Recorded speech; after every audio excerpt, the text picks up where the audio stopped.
السلام علیکم ویورز، کیسے ہیں آپ؟ ٹھیک ٹھاک ہے، خیریت سے ہیں؟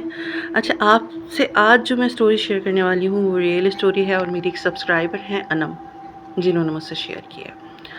وہ بتاتی ہیں کہ یہ جو واقعہ ہے یہ 5 سال پرانا واقعہ ہے، اور یہ واقعہ گلشن اقبال اپوزٹ وفاقی اردو یونیورسٹی ہے، اس کے اپوزٹ ایک بلڈنگ ہے، اس کے 3rd فلور پہ ان کے ساتھ پیش آیا۔ ان کا کہنا یہ ہے کہ وہ ایک جگہ ایز اے کوآرڈینیٹر جاب کر رہی تھیں، اور ان کا کچھ سیٹ اپ آفس کا اس طرح کا تھا جہاں جو ہے وہ سائیکیٹرک جو ہے وہ پیشنٹ آتے تھے اور سائیکالوجسٹ وغیرہ موجود ہوتے تھے۔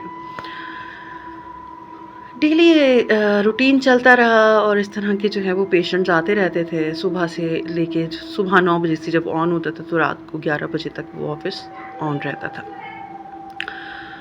اچھا، پورے فلور پہ صرف ان کا آفس جو ہے وہ ایک آباد تھا، باقی جو ان کے 3 کمرے تھے سامنے اپوزٹ ان کے جو رومز تھے وہ بالکل خالی تھے۔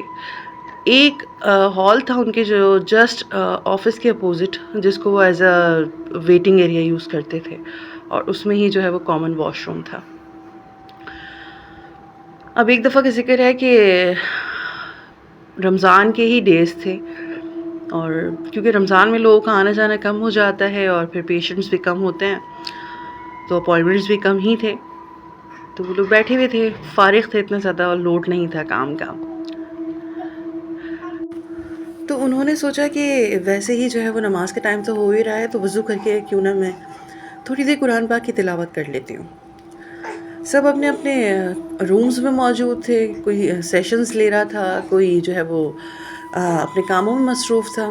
وہ جو ان کا ایریا تھا جہاں وہ ان کی سیٹ تھی وہ بالکل خالی تھا۔ وہ اٹھیں اور جو ہے وہ بتا کے کہ بھئی مجھے وضو کے لیے جانا ہے، کسی کو وہاں بٹھایا انہوں نے، اور وہ وہاں پہ سامنے چلی گئیں۔ اچھا، جب وہ سامنے گئیں، انہوں نے سامنے کا روم کھولا، جو کہ میں نے آپ کو بتایا تھا کہ ایسا ویٹنگ ایریا استعمال ہوتا تھا وہ۔ انہوں نے جب وہ روم کھولا تو وہ نارمل رہیں۔ ایک بچہ ان کو بیٹھا ہوا وہاں پہ، یہ کوئی 3 سال کا یا 2.5 سال کا بچہ ہوگا، جو کہ کرسی پہ بیٹھا ہوا تھا، منہ نیچے کر کے، دونوں ہاتھ جو ہے اس نے جو ہے وہ اپنے گھٹنوں پہ رکھے ہوئے تھے، اور وہ بالکل منہ نیچے کر کے، اور بال اس کے جو ہے وہ ماتھے کے اوپر تھے اور آنکھوں کے اوپر اور وہ منہ جھکا کے جو ہے اپنے ہاتھوں کو ہی دیکھ رہا تھا، جبکہ اس نے فیس اٹھا کے ان کی طرف نہیں دیکھا۔ اور وہ کہ بقول ان کے کہ مجھے آج تک یاد ہے کہ اس نے ایک لائننگ والی براؤن کلر کی جو ہے وہ شرٹ پہنی ہوئی تھی، اور لائٹ براؤن جو ہے وہ بالکل شارٹ انہوں نے بچے نے پہنا ہوا تھا۔ وہ کہنے لگیں کہ میں گئی تو واش روم کے لیے تھی اور وضو کرنے کے لیے، لیکن میں نے اندر انٹر ہوئی، میں نے اس کو دیکھا، اور دیکھنے کے بعد میں شاید کچھ سیکنڈ کے لیے وہاں رکی، اور رک کے میں واپس دروازہ بند کر کے باہر آ گئی۔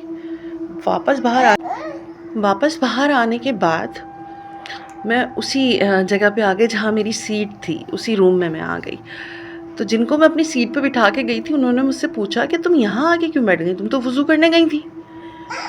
تو پھر اچانک ان کے دماغ میں یہ آیا کہ اوہ، میں تو واقعی وضو کرنے گئی تھی، لیکن میرے دماغ کو کیا ہوا، اور میں ایک دم سے بالکل ایسا لگا جس سے میرا دماغ سن ہو گیا ہے اور میں کچھ سوچ ہی نہیں پا رہی۔ پھر ان کو ایک جھٹکا سا لگا اور وہ تھوڑا سا ہوش میں آئی، اور وہ فوراً بغیر جواب دیے اٹھ کے بھاگیں واپس اس ویٹنگ ایریا کی طرف۔ اور جب وہ ویٹنگ ایریا کی طرف گئیں تو انہوں نے دوبارہ دروازہ کھول کے دیکھا تو وہاں کوئی بچہ موجود نہیں تھا۔ انہیں تب بھی ایسا لگا کہ شاید ہو سکتا ہے یہ ان کا وہم ہو، تو وہ واپس آئیں۔ جو ان کی ہیڈ ہیں وہ ان کے کمرے میں گئیں، کیونکہ ان کے پاس سارا اسکیجول ہوتا تھا، ان کو پتہ ہوتا تھا کہ کس ٹائم کس کے سیشنز ہو رہے ہیں۔ تو وہ ان کے پاس گئیں اور انہوں نے بولا کہ میم مجھے یہ بتائیے کیا ابھی کوئی سیشن آن ہے؟ تو انہوں نے کہا کہ نہیں انم، کیا ہو گیا آپ کو تو پتہ ہے کہ نماز کا وقفہ ہے تو سارے سیشنز آف ہوئے میں ہیں، اور ابھی تو ہمارے کوئی بھی اسکیجول میں نہیں ہے۔ تو اس نے پھر بے ساختہ یہ کہا کہ میم، پھر ویٹنگ ایریا میں کس کا بچہ بیٹھا ہوا ہے؟ تو میم بھی ایک دم سے گھبرا گئیں اور تھوڑی سی مسکرائیں وہ، اور مسکرا کے کہنے لگیں چھوڑو جانے دو۔ تو ان کو لگا کہ کچھ گڑبڑ تو ہے، ورنہ میم کا یہ ری ایکشن کیوں آ رہا ہے۔ تو انہوں نے تھوڑا سا فورس کیا کہ میم کائنڈلی مجھے بتائیے کہ ایسا کیوں آپ مسکرائی ہیں؟ تو انہوں نے کہا نہیں، انہوں نے کہا کہ نہیں انم، ایسی کوئی بات نہیں ہے، بس آپ اس چیز کو اوائڈ کریں، اور اکثر یہاں پہ اس طرح سے لوگوں کو محسوس ہوتا ہے، ٹھیک ہے؟ تو ہم لوگ اس کو جو ہے وہ بالکل نظر انداز کرتے ہیں، اس کو ہائی لائٹ نہیں کرتے۔ تو اس کے بعد انم نے بہت احتیاط کی، لیکن وہ جو خوف اس کے دل میں اس ٹائم کا رہ گیا، تو بقول ان کے کہ میں پھر وہاں زیادہ دن رہ نہیں سکی، میں وہاں کام نہیں کر سکی، کیونکہ ان کا دل بہت گھبرانے لگا تھا، تو انہوں نے وہاں سے جو ہے وہ ریزائن دیا اور وہ چھوڑ کے چلی گئیں۔